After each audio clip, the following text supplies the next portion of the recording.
Hello and welcome to EDMA 5230, the Technology Coordinator.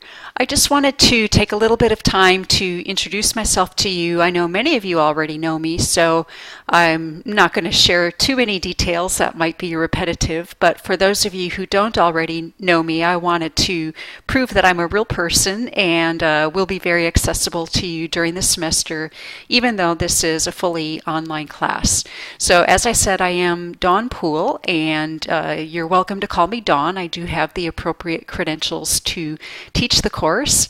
However, I'm not big on the doctor and all of those kinds of things. So you'll notice that I do sign my emails with Dawn, and I'm very comfortable with that. So just know that up front. Just a little bit of background information about me. I originally came from Wisconsin. I did my undergraduate work at the University of Wisconsin-Eau Claire.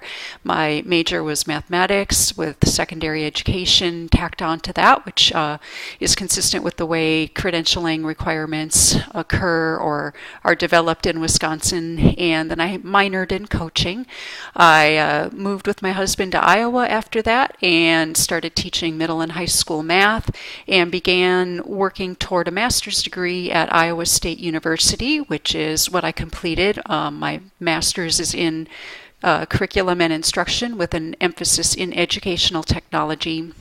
And while I was working on that degree, I decided that I wanted to continue to work with teachers and teacher educators full-time, and the only way to do that was to get a PhD. So I stayed at Iowa State. I was working as a lecturer there, teaching some courses, and I managed the College of Education computer lab at the time, and did get my PhD. It's the same field area, curriculum and instruction with an emphasis in educational technology. I have been at CSU Stanislaus since February of 1996, so I'm actually starting my 21st year here. It's definitely been long enough for me to know the ropes, know the key people, know how to navigate the system. So if you do have questions about things within the university at large, if I can't answer it directly, I can typically put you in touch with somebody who can. So, feel free definitely to ask me about things that are not necessarily class related, but that would contribute to your success as a student. I teach courses in educational technology first and foremost, and also I teach the master's level intro to research and quantitative research courses, and I also teach 2 quantitative research classes in our EDD program here as well. So the variety is really enjoyable to me. I like both the technology and the research side of things, and the opportunity to work someplace that allows me to balance the two of them is really a lot of fun. A couple of things, well, you can find out more specifically about me in the bio that I've posted in our Google Slides class deck, so you can see some of my interests there. I won't go into them here. One thing that I'd like to make sure you're aware of about the course is that since it is an online course, the opportunities for asking questions become more of the student's responsibility. You have to be willing to ask me or ask others in class if you don't understand, because I really don't have any way of knowing whether you're stuck on something unless you make the effort to let me know. So there are a couple of ways that you can do that. You can definitely email me or call me. Email is a really good way to get in touch with me, including on the weekends, because I'm checking it all the time. So don't hesitate at all to ask a question that way. And in addition, you have the option of posting a message to the class questions and comments discussion board, which is located inside the weekly folder that will appear in Blackboard. So this is what the contents of the week 1 folder are, and you'll see at the bottom is a link called questions and comments.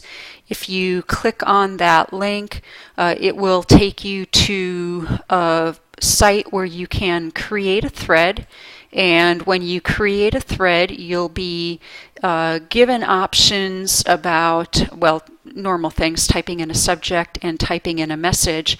And it also gives you the option of saying post message as anonymous. So if you would prefer that I don't know who you are, or if class members don't know who you are when you make a post, maybe it's embarrassing if you can't figure something out. I'm not sure, but if you would prefer to post anonymously, that will come up as an option anytime. If you don't choose that, then it will automatically have your name on the post, like all discussion board posts will have, so you don't need to sign it. I would recommend, oh, and by the way, you can attach a file, and also then when you're finished with your message, you just hit the submit button, and that will post it so that it's visible to everybody in the class. One other thing to be aware of about the discussion board is that it does give you the option to subscribe to it, and if you do so, that means you don't have to go into the discussion board to check to see whether somebody has posted. It will give you the option of having the message emailed to you so that you can see it that way. It will go to your campus email address by default. So if you don't normally check your campus email, you might want to go ahead and have that information, or have your campus emails forwarded to an account that you do check regularly, and that way you won't miss anything. The class itself is titled the Technology Coordinator, which at the time that the course was approved was a very apt title for the course.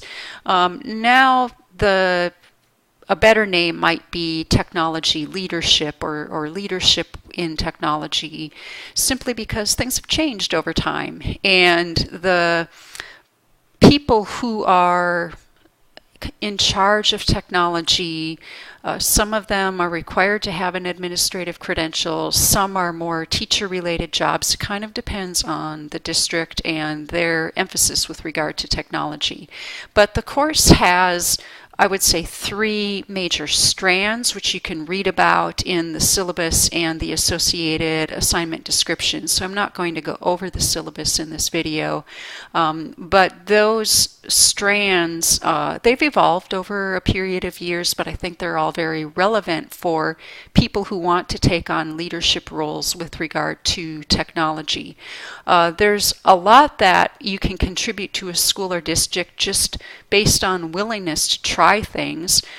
Technology is constantly evolving, as you all know, and sometimes there are going to be successes and sometimes there are going to be failures. But there are some key things that you can do to help increase the likelihood of success, and those are the things that we'll focus on in this class. This particular class is not going to have a real curricular emphasis. We're not going to do a lot related to the standards, for example, or Common Core or others. It will be about technology more broadly. There will be a little bit of techie content, not that you would become an expert with regard to networking or fixing computers, or even have enough knowledge to be able to do some of the things that the tech support people in your school or district might be doing right now. But it'll give you a little bit of a foundation and an understanding of what those people do, and hopefully a little bit of knowledge that you don't already have right now. So those are kind of some of the key goals for the course. As I said earlier, it is an online course, which means that you have a lot more flexibility than if the course met face-to-face at a certain time every week. But that also means that while there is flexibility, you have a responsibility to schedule time each week so that you can complete the weekly assigned tasks, and then also the major assignments that are due during the semester are going to have to be accommodated into your schedule as well. Typically, the assignments every week are due Saturday nights at midnight, but there might be some midweek due dates depending on what the activities are, just to make sure that people are making progress process and that there's some accountability, especially if it's a small group activity where your contribution is going to join the contributions of the others in your group. So I will try to make it manageable even if you are in a group. Group activities will not require that you meet face-to-face with anybody, but do be aware that this is a graduate level class, so there are expectations in terms of not only the quantity of work that you do, but also the quality of work that you do. If you have any questions during this semester, I've already talked about how you can get in touch with me. Please feel free to do so. As I said, I'm very accessible and my job is to help. So even though we might not meet face to face, I would gladly like to get to know you better and to help facilitate your success in the course.